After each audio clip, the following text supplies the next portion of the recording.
काल महाराष्ट्र विधानसभा निवडणुकीचे निकाल समोर आले। राजुरा विधानसभा क्षेत्रात अगदी अटीतटींच्या दुहेरी लढतीत भारतीय जनता पक्ष महायुतीचे उमेदवार देवरावदादा भोंगळे यांनी दणदणीत विजय मिळवला। प्रत्येक फेरीला उत्कंठावर्धक निकाल येत असल्यामुळे या दोन्ही उमेदवारांचे समर्थक कार्यकर्ते भाऊ गुलाल आपलाच म्हणत होते। अखेर चमत्कारिकरित्या देवरावदादा भोंगळे विजयी झाले। यंदाच्या निवडणुकीत वयाचा मुद्दा ऐरणीवर होता। मतदार नवीन व युवा चेहऱ्याच्या शोधात होते। देवरावदादांच्या रूपाने एक नवीन चेहरा यंदा या विधानसभा क्षेत्राला लाभला आहे। वयोवृद्ध विरुद्ध तरुण असा सामना राजुरा विधानसभा क्षेत्रात पाहायला मिळाला। अनेक संघर्षानंतर शेवटी देवराव भोंगळे यांचा विजय निश्चित झाला। कार्यकर्त्यांमध्ये उत्साहाचे वातावरण पाहायला मिळत आहे। या संदर्भात कोरपणा तालुका संघटक महामंत्री सतीश उपलेंचवार यांनी लाईव्ह चंद्रपूरला दिलेली ही प्रतिक्रिया।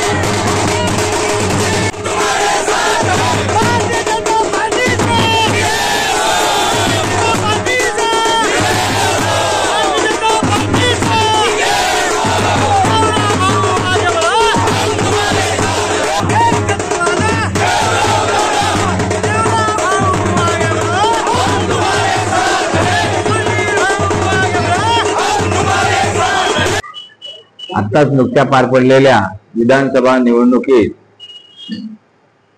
आपल्या भारतीय जनता पार्टी, शिवसेना, राष्ट्रवादी, महायुतीचे अधिकृत उमेदवार सन्माननीय देवरावदादा भोंगळे यांनी सुरुवातीच्या काळापासून तिकीट मिळण्यापासून तर प्रचारापासून तर निकालापर्यंत एक संघर्ष केला आणि त्यांना संघर्षातून समोर जावं लागेल आणि या संघर्षातून शेवटी दादांनी कार्यकर्त्यांच्या भरोशावर, जनतेच्या भरोशावर, लाडक्या बहिणींच्या भरोशावर विजयश्री खेचून आणली। ही फार यशस्वी गोष्ट आहे। शेवटी दादांनी विजय निश्चित केला आणि ज्या सर्व मतरूपी विधानसभेतील नागरिकांनी आपला आशीर्वाद दादांच्या पाठीशी दिला।